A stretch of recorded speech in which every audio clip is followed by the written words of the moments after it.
Well, Mr. President, thank you for your leadership at the border. For the second month in a row, you have broken the record in the history of the nation for the lowest number of encounters at the border, which is absolutely remarkable. You have said that America's laws matter and that they'll be enforced, and we're hard at work now to get people to go back home that are here illegally. So the Alien Registration Act has been in place long enough now that those individuals that are here illegally, if they haven't registered, then they can be charged criminally, and they can face fines up to $1,000 a day and face deportation if they don't go home, and they'll never get the chance to come back to America. So we're encouraging people to use the CBP Home app to register, and we're working on the resources and funding to buy them a plane ticket to send them home.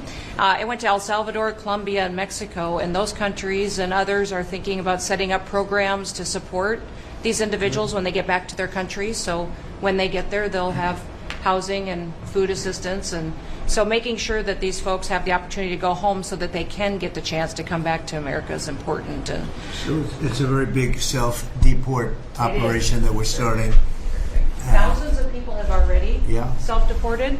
Well, we're just going to, when you got 21 million people that need to go home because they're here breaking our laws, then we need to facilitate that. And I've been working with the governors a lot lately on several different issues. One of them has been on FEMA for recommendations on how to do exactly what you've directed us to do. And then also I sent a letter and communicated with them that they need to be setting up a SCIF.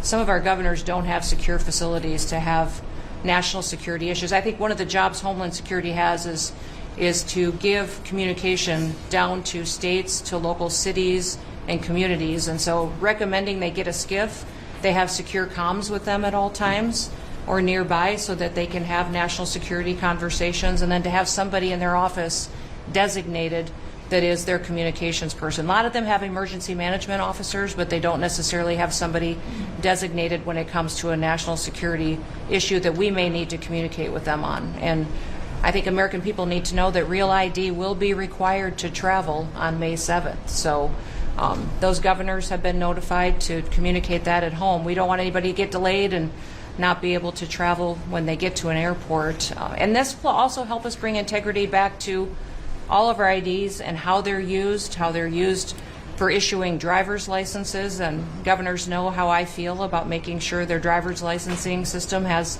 integrity, because a lot of people use their driver's license to vote. And the backbone of our country and the foundation is election integrity. So we're giving all those directions to our governors and communicating that so they can lead on it as well. And we're going to work with people so that if they go out in a nice way and go back to their country, we're going to work with them right from the beginning on trying to get them back in legally. Is that right? A chance to come back. So it gives you real incentive. Otherwise, they never come back. They'll never be allowed once a certain period of time goes by, which is probably going to be 60 days.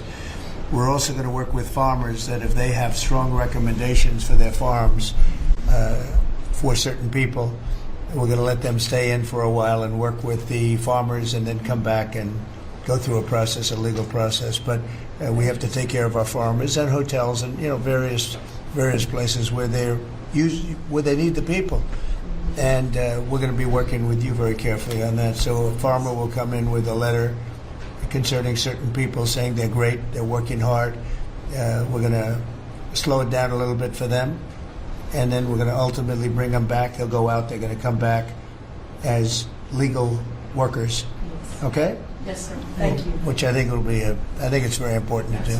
Okay, thank you very much. Great job.